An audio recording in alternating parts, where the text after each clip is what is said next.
नमस्कार दोस्तों, आप देख रहे हैं प्रदेश रुचि। जैसे कि बालोद जिले के वन मंडल द्वारा बालोद जिले के 5 वन समिति में भर्ती प्रक्रिया की जा रही है, जहाँ पे जो समिति प्रबंधकों की भर्ती की जानी है। लेकिन ये भर्ती प्रक्रिया प्रारंभ होते ही फिर से एक बार विवादों में घिर गया है।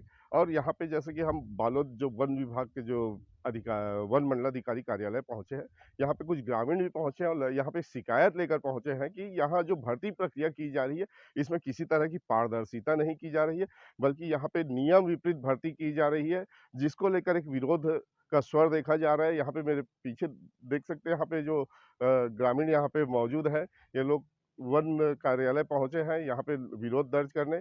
यहाँ पे जो वन मंडलाधिकारी से मुलाकात करने पहुंचे, इनका मानना है कि जो भर्ती प्रक्रिया यहाँ पे की जा रही है वो नियम के विपरीत की जा रही है, चूंकि अभी जो वन मंडल में अभी कुछ चुनावी प्रक्रिया है, चुनावी प्रक्रिया के चलते आचार संहिता भी लगी हुई है और इस आचार संहिता के दरमियान यहाँ पे भर्ती प्रक्रिया की जा रही है। तो कहीं ना कहीं और कुछ बातों लेन देन की जो बातें भी यहाँ पे सामने आ रही, तो कहीं ना कहीं पूरी भर्ती प्रक्रिया पे एक बड़ा सवाल यहाँ पे खड़ा हो रहा है। देखना होगा पूरे मामले में। अब ये शिकायत करने लोग पहुंचे हैं, पूरी शिकायतों को किस तरह से यहाँ पे लिया जाता है और किस तरह से इस भर्ती प्रक्रिया को आगे बढ़ाई जाती है। यहाँ पे हमारे कुआबूंदी समिति, लघु अनुपात सहकारी समिति कुआबूंदी में प्रबंधक भर्ती का प्रक्रिया चल रहा है, जिसमें जिला यूनियन के माध्यम से नियुक्ति किया जा रहा है। इसके पूर्व में एक निकाला गया था जो बख्शी साहब जो थे उस समय, तो उसमें 18 लोग को पात्र किया गया था। उसके बाद में उनका रिटायर हो जाने के बाद में दूसरा आए तो उसको कचरे के डब्बे में डाल दिया और उसी में से फिर छानबीन कर 10 लोगों को पात्र सूची में लाया गया। 10 लोगों को पात्र सूची में लाया गया, जिसमें बताया जाता है कि हमारे डीएफओ साहब और एसडीओ साहब और हमारे लघु अनुपात सहकारी समिति कुआबूंदी के अध्यक्ष, इन 3 लोगों का कमेटी है। लेकिन उस कमेटी में 3 तो हैं, लेकिन जो भी कर रहे हैं हमारे अध्यक्ष को सिर्फ हस्ताक्षर करवाते हैं, बाकी उनको किसी प्रकार की जानकारी नहीं देते। वो जो भी कर रहे हैं वो अपने हिसाब से कर रहे हैं। दूसरी बात यह है कि जिस समय नियुक्ति का एक फॉर्मेट जारी हुआ, उस समय उसमें यह लिखा गया था कि 12वीं पास, योग्यता में 12वीं पास और कंप्यूटर की ज्ञान होना। वो हमारे पास आज भी कागज उपस्थित है। और यहाँ पे जब नियुक्ति हुआ तो नियुक्ति में देखा जा रहा है कि जो व्यक्ति अगर कॉलेज बीए एमए जो भी किया है तो उसका भी वहाँ पे अंक दिया जा रहा है और कंप्यूटर का ज्ञान मतलब कंप्यूटर में भी प्रमाण पत्र देखा जा रहा है। ये हमारे जो नियम यहाँ बनाए थे उस हिसाब से और हमारे हिसाब से यह अनुचित है।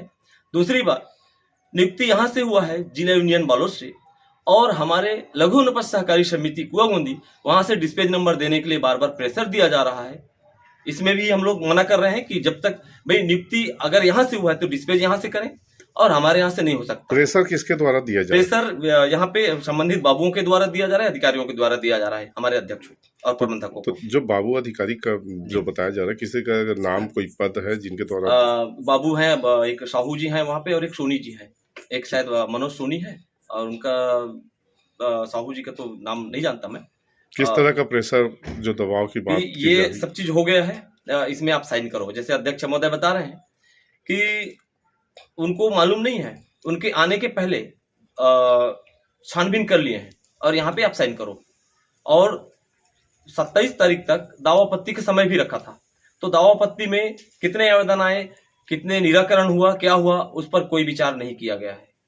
क्योंकि दावापत्ती करने वाले भी हमारे साथ हैं, हम जुड़े हुए हैं प्राथमिक से और जिला से, तो हमारे पास सभी लोग आते हैं और सभी लोगों का हमने सुना है, इसलिए हम इस नियुक्ति का विरोध कर रहे हैं। दूसरी बात यह है कि 9 तारीख को यहाँ बैठक किए हैं और 1 तारीख के डेट में, ब्रेक डेट में, उस नियुक्ति में अध्यक्षों को दस्तखत करो। अध्यक्ष के द्वारा मना किया गया है कि आज तो 9 तारीख है और हम कैसे करें, तो उनके द्वारा नहीं, आपको करना पड़ेगा उस दिन, जबकि राज्य का स्थापना दिवस था, इसलिए कार्यालय भी छुट्टी था। और एक और ये सुनने को मिला था कि जो एसडीओ साहब हैं यहाँ पे अभी नया आए हैं, वो उसी दिन ज्वाइनिंग किए हैं, ऐसा सुनने को भी मिला है। और अब ये विवेचना होगा तो समझ में आएगा। और हम लोग अभी इस संबंध में ज्ञापन देने वाले हैं कि यह भर्ती प्रक्रिया को निरस्त किया जाए और नए सिरे से नियुक्ति किया जाए। दूसरी बात यह है कि हमारे ही जिले में हमारे कुछ मेंबर हैं उनके भी बच्चे फाइट किए थे। तो वहां पे ये बताया गया है कि जो संचालक मंडल का मेंबर है तो उनका नहीं हो सकता, या तो उनको त्याग पत्र देना पड़ेगा या नहीं तो फिर वो वंचित रहेंगे। और इसी जिले में हमारे लघु अनुपात सहकारी समिति कुआगोंदी, वहां पे चूंकि प्रबंधक के पद पे हैं और उसके बच्चे का यहाँ पे प्रबंधक में नियुक्ति हुआ है, तो ये क्या सिर्फ संचालकों के लिए है, प्रबंधकों के लिए नहीं है, ये हमको जानना है और इसी पर्पस पे हम लोग डीएफओ के पास जानने के लिए आए हैं।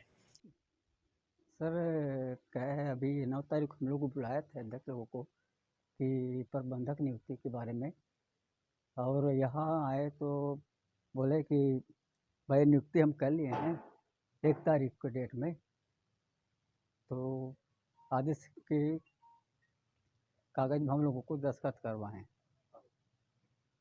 तो हम बोले कि भाई 1 तारीख के डेट में दस्तखत होना था, 9 तारीख के डेट में दस्तखत करवा रहे हो, 9 तारीख के डेट में होना था ऐसा, 9 तारीख को बुलाया हो तो 9 तारीख के डेट में होना है नियुक्ति, ये करके हम बोले थे सर। कौन करवाई साहब मतलब दस्तखत? साहू बाबू।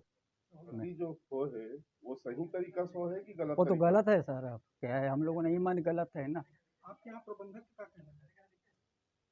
प्रबंधक से बात नहीं हुआ सर अभी, आप मन क्या चाहते हो मामला में? यानी तो नियस्त किया जाए, वो भर्ती प्रक्रिया भी जो चल रहा है उसका सही जानकारी होना चाहिए सर। बताओ। मैं कुसुम कसा समिति से आई हूँ। वहाँ पे वन विभाग प्रबंधन हेतु आवेदन निकला था, मैं वहाँ का आवेदन करता हूँ। वहाँ पे पहले पात्र अपात्र का लिस्ट जारी किया था, उसमें मैं 12 पात्रों में से एक थी। अभी ऐसा हो जा रहा है कि इन्होंने कोई मेरिट लिस्ट नहीं निकाला है और इन्होंने नियुक्ति का आदेश जारी कर दिया है। उसमें भी ऐसे व्यक्ति का नियुक्त किया गया जो पहले से प्रबंधक के, उनका जो पिताजी है वो पहले ही प्रबंधक रह चुके हैं, और उन 5 नाम में से मेरा नाम नहीं आया, जबकि जिनका इन्होंने नियुक्ति किया है उसका परसेंट मेरे परसेंट से ज़्यादा है। उस लड़के का परसेंट 64 है और मेरा 74 है। तो मैं यहाँ पे पारदर्शिता चाहती हूँ, इसलिए डीएफओ ऑफिस आई हुई हूँ। मुझे इस सारी चीज़ों की जानकारी चाहिए। क्या लगता है आपके साथ क्या गलत हुआ है, आगे कहाँ पे? यहाँ पे बहुत सारी चीज़ों का इन्होंने पालन नहीं किया है। एक तो अभी जो मेरिट लिस्ट निकालना चाहिए वो मेरिट लिस्ट दे नहीं रहे हैं, यहाँ से कोई जानकारी प्राप्त नहीं हो रही है। इन्होंने मेरे मुंह पे बोल दिया कि आपका नहीं हुआ है, और ये जो समिति है इसकी जो जानकारी ये गुप्त रखी गई है। इन्होंने मेरे सामने कहा है कि ये सारी चीज़ें गुप्त है, तो मैं ये जानना चाहती हूँ बाकी जो 4 समिति का है उनकी जो जानकारी वो गुप्त नहीं है, बस एक ही समिति की जानकारी क्यों गुप्त रखी गई है? मुझे इन सारी चीज़ों की जो कारण है वो जानना है, इसलिए मैं डीएफओ ऑफिस में भी बैठी हुई हूँ।